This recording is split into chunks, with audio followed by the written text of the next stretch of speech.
aqoon-yahan Mustafa Axmed Sheekh Maxamed oo kamida dhalinyarada aqoon-yahanka gobolka Gabiley gaar ahaan deegaanka Kalabaydhka ayaa waraysi gaar ah oo maanta siiyay warbaahinta SBC waxa uu ka hadlay xaaladda degmada Kalabaydh taasi oo uu sheegay in deegaankaasi ay gebi ahaanba ka aradan yihiin baahiyaha aas-aaska ah ee ay bulshadu u baahan tahay isagoo sidoo kalena carabka ku dhuftay xaaladda cisbitaalka Kalabaydh oo uu ka dayriyay kaasi oo uu sheegay inay soo waajahday xaaladda walaaneed isla markaasina ay ku dhibaataysan tahay dadka bukaanka ee halkaasi la geeyo aqoon-yahan Mustafa Axmed Sheekh Maxamed oo arintaasi ka hadlaya ayaa waxa uu sidoo kale baaq u diray madaxweynaha Soomaaliland Muuse Biixi Cabdi isagoo ugu baaqay in gurmad degdeg ah xukuumaddu la soo gaadho deegaanka Kalabaydhka ee gobolka Gabiley waxaana isagoo arintaasi ka hadlaya uu yiri qabado badan oo ka jira gobolka gaar ahaan mas'uuliyiinta gobolka ay kula kacayaan bulshadooda shalay waxa haystay madaxweyne Siilaanyo wax badan kama aan hadlin wax badan oo qaldanaa laakiin waan arkin sababta maanta aan ugu dhiiranayna waxay tahay madaxweyne Biixi wuxuu nala galay ballan ahaa inuu sharcigu shaqeynayo ee aanu shaarku shaqeynayn nooc kastu yahay waxaan ku leenahay madaxweyne gobolka Gabiley maanta waxa shaqeynaya shaarka shaqeynaya inaan yaro maayroon codkayga ku soo doorano anagu soo saarno farteeda ku soo saarno iyo xarig iyo dib iyo hadidaad nooc walba noolay manaya degmada Kalabaydh ee ka hadlay maalinta dhawey waxa uu ka qabtay ma jirto haba yaraatay cashuurihii la naga qaaday wax la noogu qabtay ma jirto GBL-gii la bixiyay wax la noogu qabtay ma jirto walwataas tag oo soo booqo Kalabaydh soo booqo iskuuladeeda baabaasan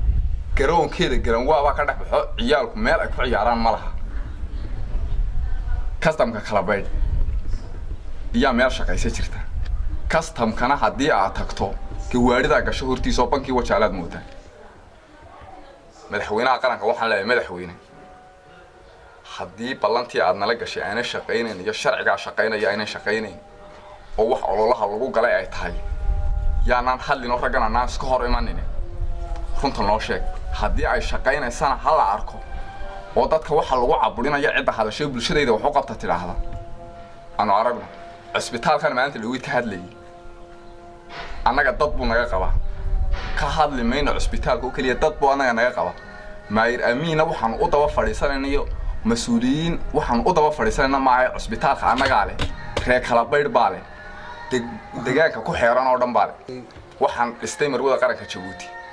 waxa lagu qalabeeyay xanaanadii Kalabaydh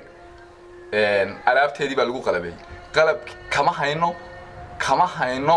wax qabad fiican kama hayno maalintaan ka hadalnay isagoo banaanka maraya oo aanay hal qof joogina hadidaad iyo dhibaato iyo waxa loo geysanayaa iyo bahadilaad iyo tacadiyo saldhiga geeya maayirka waxa la maayir malihi dawladda hoose Gabiley adigu gobolka Gabileyna malihi shakhsi baad ka tahay annaga ku saarnay halkan birina waxaan noqon doonaa mas'uuliyiinta halkan kaaga dambeysay dhaxli doonta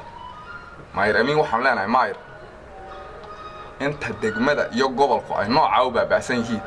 ee xabaalahooda ay biyo dhex marayaan ee garoomadooda aad moodo balaya laga cabo ee iskuuladoodu bilaaguna macallimiintu uga yaacayso waliba baabaasan yihiin inaanu deeyna hadal ha u fadhiin madaxweynaha qaranka waxaan leeyahay madaxweyne ummadaada balankii aad u qaaday ha shaqeeyo cadaalad darradii iyo tacaddigii iyo wixii aad lahayd way dhamaanayaan